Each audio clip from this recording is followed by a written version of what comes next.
everyone, my name is Sarah, and today we're going to learn about how remote-controlled implants helped a paralyzed patient walk again. Very, very exciting news. Alright, so let's get started. The first sentence is, after a snowmobile accident that severed his spinal cord, Jarek Chinook suffered complete spinal injury and was paralyzed from the waist down. There was very little hope that he would walk again. That is, until he was approached by researchers at the Mayo Clinic in Rochester to receive an experimental treatment. So I don't know if any of you guys have met someone or know someone that has paralysis or is paralyzed, but basically that means that you lose nerve control of a part of your body. So in this case, this man, Jarek Chinook, his spinal cord, or his spine right here, he was injured when he fell off of a snowmobile, and it basically cut off his spine from connecting his brain to the rest of his body. So what happens in a lot of circumstances like this is wherever the spinal injury occurred on your spine, from there all the way down, you're no longer able to control your legs or your toes, and sometimes people even get paralyzed from the neck down, which means they can't control their arms either.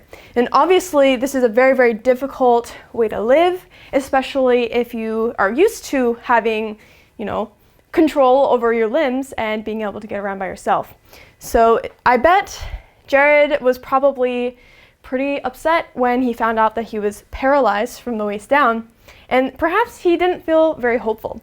However, fortunately, he was approached by researchers at the Mayo Clinic. So the Mayo Clinic is a very, very famous biomedical institution in the United States, and they do some of the best, most cutting-edge research on many types of diseases and conditions, and that includes paralysis.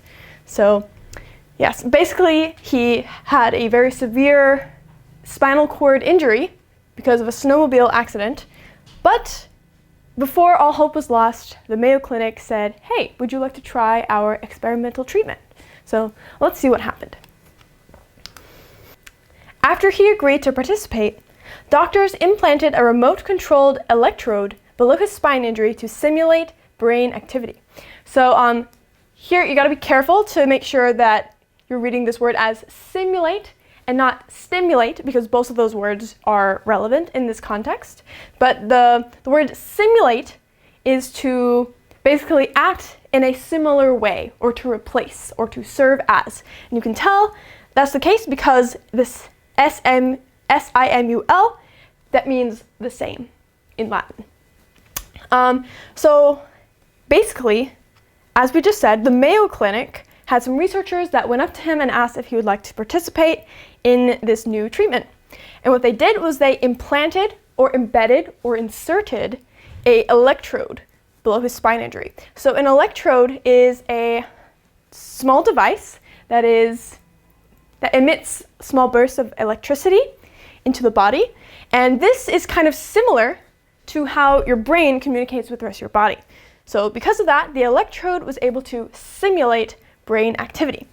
So basically, when you get the spine injury, your brain can no longer talk to your legs, and so they put this in, or they implant it right below your injury so that it can simulate the brain activity that would normally be flowing through. So what happened afterwards? Thanks to the surgery and 43 weeks of physical therapy, Chinook was eventually able to stand up and walk over 100 meters with the aid of a front-wheeled walker. So this is really, really remarkable and exciting. As you can see in this slide, Jared probably thought he was never going to walk again, which, it's a very tragic thing. I think he was only 21, 22 years old when the accident happened. So, that's a long time to not be able to walk around. But within just 43 weeks of this electrode treatment, he was eventually, or in the end, able to walk by himself for over 100 meters with the aid of a front-wheeled walker. So I don't recall if I've seen these in the United States, but how some older people will use a cane to walk? Well, there's another version of that for people who perhaps have even more limited mobility. It's called a walker. So it's shaped like an H, basically. So you hold on to the bars the H, and it helps you walk around. So you put the pressure on your arms instead of your legs. So in this case, because he was paralyzed from the spine down, his legs are a little bit more difficult to control. However, despite that, he was able to walk 100 meters just by using this front-wheeled walker. And that is absolutely incredible. You know, standing on your own 2 feet and walking after several years of not being able to do that, that's really, really remarkable. So what did the doctors have to say about this? This study gives hope to people who are faced with paralysis that functional control may be possible, said Dr. Kendall Lee, a Seoul-born Mayo Clinic neurosurgeon that treated Chinook and co-authored a corresponding report in Nature Medicine. So this doctor, coincidentally, is actually a Korean man. I'm not sure if he may have naturalized to the United States and become a US citizen. I'm not sure about that. But he was born in Seoul, so, you know, represent. It's pretty exciting. And so, I mean, I'm not a doctor. You're probably also not a doctor. But when we see stuff like this, it seems really exciting to us. So I was curious if doctors would feel the same way. And it seems that, indeed, this is the case. So basically, he is really excited because this sort of treatment might be able to open the door to, you know, walk and live independently for many people who suffer from paralysis. So that's very, very exciting. And Dr. Kendall Lee is a neurosurgeon. So he's a surgeon who does surgery on the brain. So neurosurgeon, brain surgery. And so he performed the surgery that implanted the electrode into Jared, and he wrote a corresponding report in Nature Medicine. So in this case, corresponding basically means that he performed the surgery and then he wrote a report about the surgery. So they go together. And Nature Magazine, and Nature Medicine, that is one of the biggest, if not the biggest, medical science journals in the world. So that just goes to show you the magnitude of this discovery. It's very, very exciting. So this is really, really good news, right? So I was very curious, does this work for everybody who has paralysis? Well, let's see. However, the treatment does not appear to work for all paraplegics and quadriplegics. A study conducted at the University of Louisville was able to help 2 out of 4 experiment participants regain some independent control over their paralyzed limbs with the aid of electrode implants. So it does seem that this surgery worked for Jarek Chinook, which is, you know, excellent news, very good. However, it appears that it doesn't always work for everybody. We're not sure if that's because of the technology itself or if it's because we actually aren't super sure just yet how the electrode is interacting with the human body. Perhaps with some tweaking or some small changes, it could work for the remaining 2 participants. So the 2 words that I highlighted here are paraplegics and quadriplegics. So paraplegics means someone who is paralyzed from the waist down. So they're not able to move their legs, in some cases their waist, etc. So they can't wiggle their toes, they usually cannot walk by themselves, and they can't bend their legs. A quadriplegic means someone who's paralyzed from the neck down.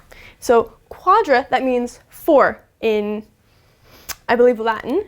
So so this word quadriplegics, it refers to the fact that we have 4 limbs, right? 2 arms and 2 legs. So people who are quadriplegics, they are paralyzed to the point that they cannot move either their arms or their legs. And obviously, it's very, very difficult to, you know, live your life, especially independently, if you're a quadriplegic, and even if you're a paraplegic as well. But yes, so basically they tried to repeat the experiment that they did with Jared Chinook at the University of Louisville, and very fortunately they were able to assist 2 out of 4 total participants to regain independent control of their limbs, but the other 2, unfortunately, it didn't really work out.